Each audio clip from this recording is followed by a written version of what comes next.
Morning students, आपने last topic में infinite साइमल affine transformation means हमने उसके ट्रांसफॉर्मेशन के बारे में पढ़ा था। अब हम उसके डिफॉर्मेशन मीन्स जो चेंज आएगा उसके बारे में पढ़ेंगे। Infinitesimal affine deformation means infinitesimal affine transformation के कारण जो आपका चेंज आया है, डिफॉर्म हुई है बॉडी, वो पढ़ेंगे। ठीक है। Now we know that infinitesimal affine transformation क्या होती है, डेल ए आई, और डेल ए आई चेंज क्या होगा, ए आई डैश, ए आई किस में चेंज हुआ है, ए आई डैश में। So A I dash minus A I is equals to किसकी वैल्यू आई, इसकी वैल्यू क्या आई थी, alpha I J A J. Now A I जो है कोई भी वेक्टर के कंपोनेंट्स हैं, ठीक है, are the components of any vector joining any two arbitrary points, कोई भी दो आर्बिट्रेरी पॉइंट्स को ज्वाइन कर रहे हैं इन अनडिफॉर्म state.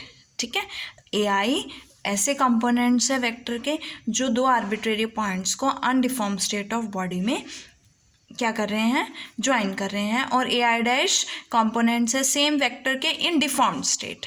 Now magnitude of the vector A, vector A का अगर मैग्नीट्यूड लूँ तो वो ए है, और मैं इसको कॉम्पोनेंट फॉर्म में square root of a I square denote करती हूँ ना, है ना, यही होता है ना। ए वेक्टर का मैग्नीट्यूड क्या होता है, स्क्वायर रूट ऑफ, अगर आपके पास ए वेक्टर के कॉम्पोनेंट, ए वेक्टर के component a one i cap plus a two j cap plus a three k cap है, तो मैग्नीट्यूड ऑफ ए क्या होता है, square root of a one square plus a two square plus a three square means square root of a I square. A I square means a I into A i, so we get square root of a I into A i. Now replace, अब हमें ए आई को किससे replace करना है, A I plus del ए आई में, means after deformation क्या आएगी, ये आएंगे ना कंपोनेंट्स ए आई प्लस डेल ए आई में जो चेंज आया है वो ऐड हो जाएगा। सो वी रिप्लेस ए आई को ए आई प्लस डेल ए आई से, और ए को ए प्लस डेल ए से रिप्लेस करोगे। नाउ ए प्लस डेल ए, यहाँ पे ए के प्लेस पे ए प्लस डेल ए लिखा है, ए आई के प्लेस पे ए आई प्लस डेल ए आई, और this is equals to this. और अब ये ए की वैल्यू हम राइट हैंड साइड में लेके आए तो नेगेटिव हो जाएगी। ए किसके इक्वल है, इसके इक्वल है, तो ये वैल्यू पुट कर दी। अब यहाँ से देखो, अगर मैं इस टर्म में से ए आई कॉमन लूँ तो मेरे पास क्या आएगा, वन प्लस डेल ए आई अपॉन ए आई। सेम ए आई इससे कॉमन लूँगी तो ए आई कॉमन लेके क्या आएगा, one plus del A I upon A i. Now यहाँ से देखो ए आई इंटू ए आई की होल पावर 1/2, सेम इस टर्म में भी है, A I into A I की होल पावर 1/2 है ना। सो मैं इस टर्म से कॉमन ले सकती हूँ, A I into A I raise to power 1/2, मैंने इस टर्म से कॉमन ले लिया, मेरे पास ये टर्म बची है। अब मैंने इन दोनों को मल्टीप्लाई किया, so after multiplication we get 1 + 2 del A I upon A I plus del A I upon A I into A i. Now ये आया आपके पास, ठीक है। अब आपने ये टर्म क्या हो जाएगी, ज़ीरो हो जाएगी। क्यों हो जाएगी, इनफाइनाइट साइमल ट्रांसफॉर्मेशन है, और इनफाइनाइट साइमल ट्रांसफॉर्मेशन में कंपोनेंट्स इतने स्मॉल, जो आपके कोफिशिएंट्स होते हैं वो इतने स्मॉल होते हैं कि उनका प्रोडक्ट जो है वो नेग्लेक्ट हो जाता है। सो ये प्रोडक्ट क्या हो जाएगा, नेग्लेक्ट, और हमारे पास कौन सी टर्म रह जाएगी, 1 + twice of a I del A I upon A I raise to power 1/2।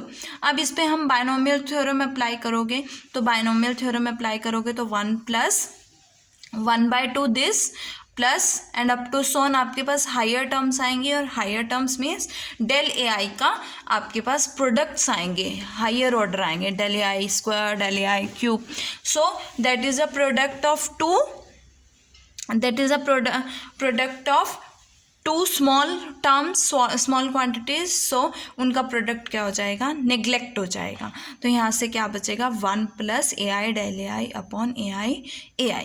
अब second term minus A I raise to power 1/2 है, इस टर्म में भी ए आ रहा है, इस टर्म में भी ए आ रहा है, दोनों टर्म्स में से कॉमन ले लिया, यहाँ पे क्या बचेगा, 1 से आपके पास 1 क्या हो गया, कैंसिल हो गया।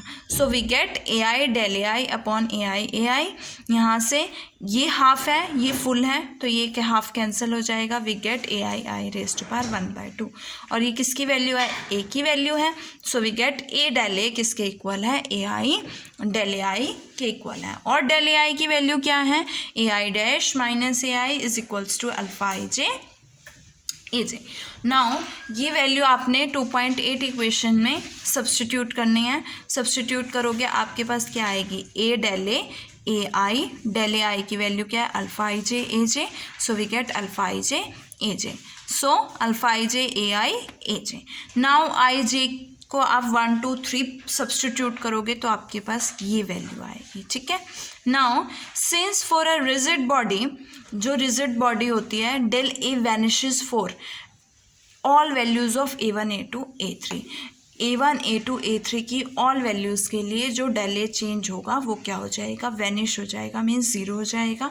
सो ये टर्म क्या होगी, zero. Left hand side zero means ये पूरी टर्म किसके इक्वल आ जाएगी, ज़ीरो।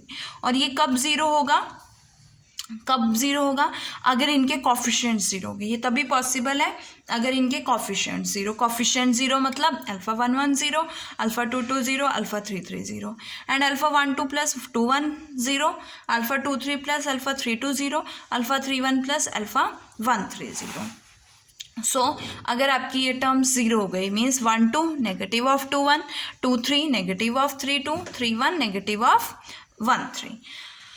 अब इस केस में मीन्स रिजिड बॉडी के केस में आपके पास अल्फा आई जे क्या हो गया, स्क्यू सिमेट्रिक हो गया, because alpha 1 2 is negative of alpha 2 1 and alpha 2 3 is negative of alpha 3 2 and alpha 3 1 is negative of alpha 1 3। Now alpha A I किसके इक्वल है, अल्फा आई जे ए जे। अब हम क्या फाइंड आउट करेंगे, del A 1 del A 2 del A 3।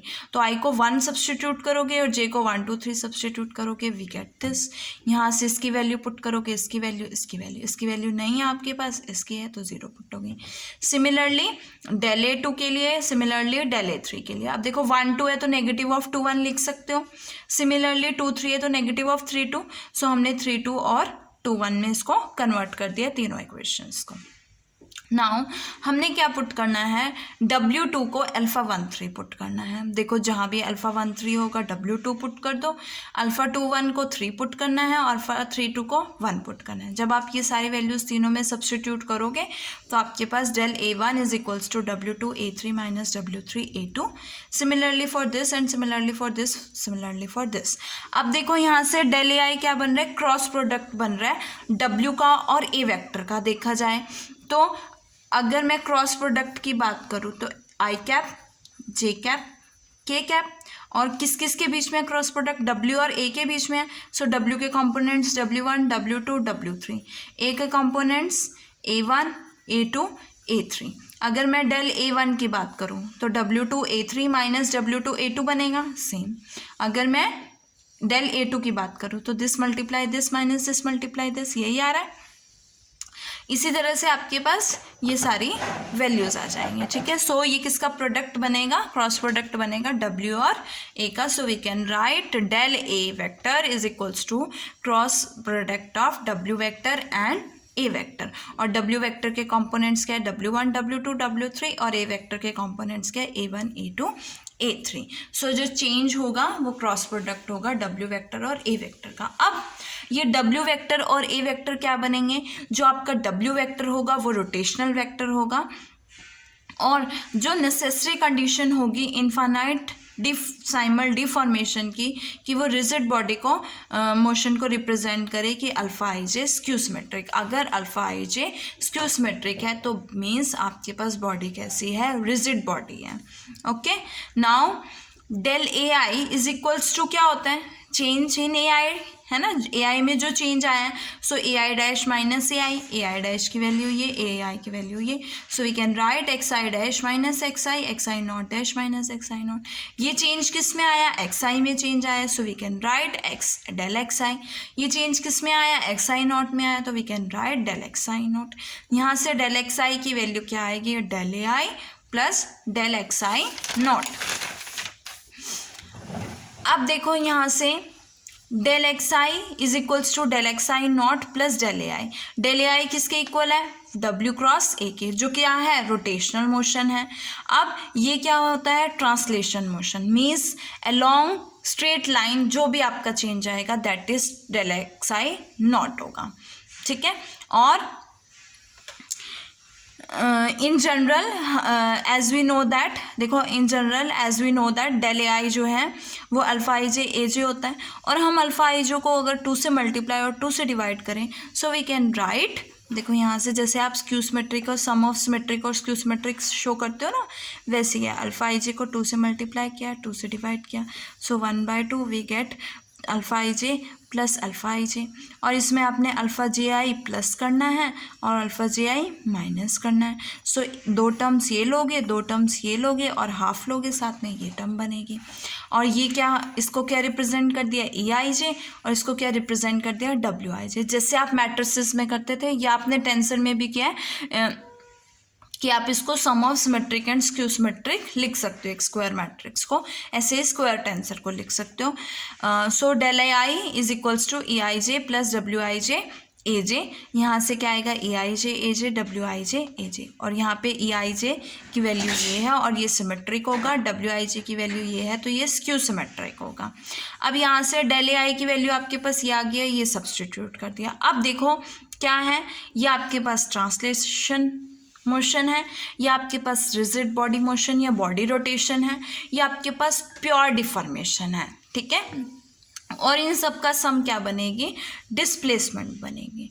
But अगर आपके पास body rigid नहीं है तो del x I not zero होता है और रोटेशन भी क्या होता है ज़ीरो होता है। सिर्फ आपके पास जो डिफॉर्मेशन होती है वो प्योर डिफॉर्मेशन होती है, जो किसके इक्वल होती है ई आई जे ए जे के इक्वल, और यहाँ से डेल ए आई भी क्या होगा ई आई जे ए जे हो जाएगा। सो ई आई जे आपके पास स्ट्रेन, याद रखना है ये स्ट्रेन टेंसर के कंपोनेंट्स होते हैं, और डब्ल्यू आई जे आपके पास रोटेशन टेंसर के कंपोनेंट्स होते हैं। Okay done.